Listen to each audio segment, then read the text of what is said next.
berasal dari Prodi Ekonomi 4B.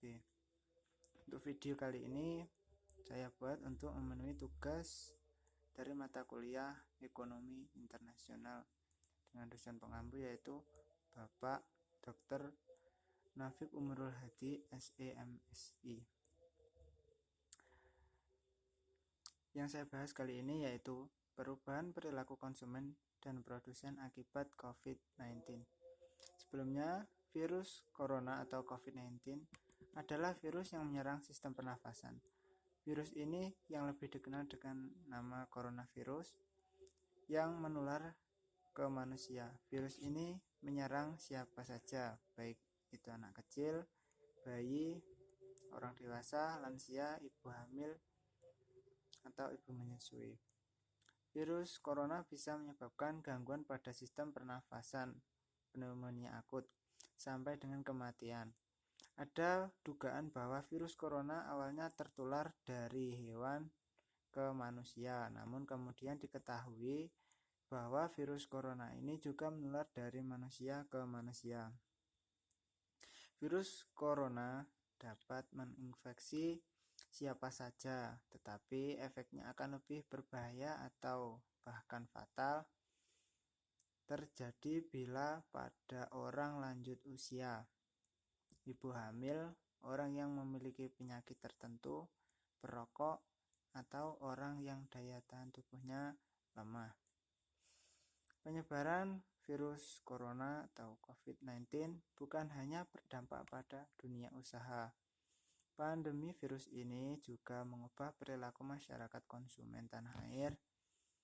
Dalam studi yang dirilis Rabu 8 April 2020, Nielsen mengatakan sejak diberlakukannya imbauan tinggal di rumah untuk mencegah penyebaran virus COVID-19, sekitar 30% konsumen merencanakan untuk lebih sering berbelanja secara online. Nielsen juga mengungkapkan akibat virus COVID-19, masyarakat Indonesia jadi lebih cenderung berbelanja di pasar modern.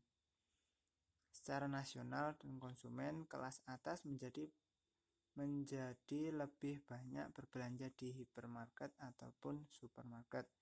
Sementara tren di wilayah Jakarta dan sekitarnya berbeda, di mana tidak hanya dari kelas atas, tapi konsumen dari kelas menengah ke bawah juga lebih banyak berbelanja di hipermarket atau supermarket. Akibat penyebaran virus corona, masyarakat Indonesia juga menjadi lebih perhatian dalam hal kebersihan dan kesehatan. Sebanyak 44% konsumen mengaku menjadi lebih sering mengkonsumsi produk kesehatan dan 37% lebih sering mengkonsumsi minuman bervitamin. Para pelaku industri vitamin dan obat-obatan menangkap peluang ini dengan menambah jumlah produksinya. Ketika wabah virus corona ini terus berlanjut, 2/3 orang yang disurvei mengatakan mereka berencana untuk lebih banyak berbelanja online. Lebih dari 1/3 responden mengatakan mereka berencana berbelanja online lebih sering dan mengurangi belanja di toko dalam jangka panjang. Memang ada fenomena pembelian panik dalam urusan bahan makanan dan kebutuhan pokok rumah tangga lain. Namun laporan menunjukkan konsumen bakal memperketat pengeluaran mereka karena menyangkut masalah yang tidak esensial. Cuma di bawah 13% responden yang masih mengatakan akan mengurangi pembelian di kategori apparel and footwear. Selain itu, sebagian besar responden mengatakan mereka akan menghindari pusat perbelanjaan ketika wabah memburuk.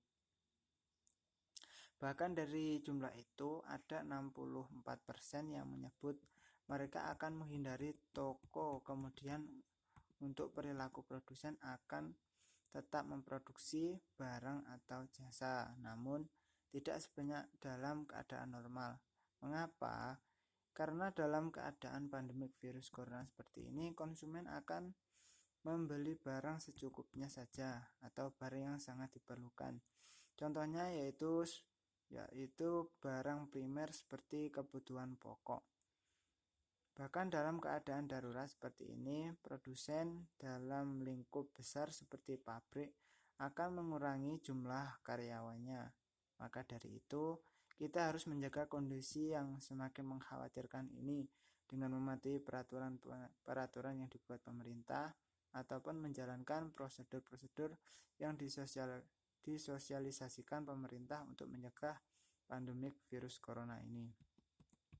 Dalam menghadapi situasi seperti ini, sebagai pelaku bisnis akan tetap memproduksi suatu barang, namun dengan jumlah yang tidak sebanyak pada keadaan normal. Saya juga akan menerapkan sistem online apabila sistem ini sangat diperlukan dalam operasional bisnis. Maka dari itu mungkin dari sistem online akan lebih disukai dan diminati konsumen dalam melakukan transaksi. Di sisi lain akan lebih menjaga diri dari penyebaran virus corona ini. Sekian yang dapat saya sampaikan. Apabila ada kurang lebihnya, saya mohon maaf. Wassalamualaikum warahmatullahi wabarakatuh.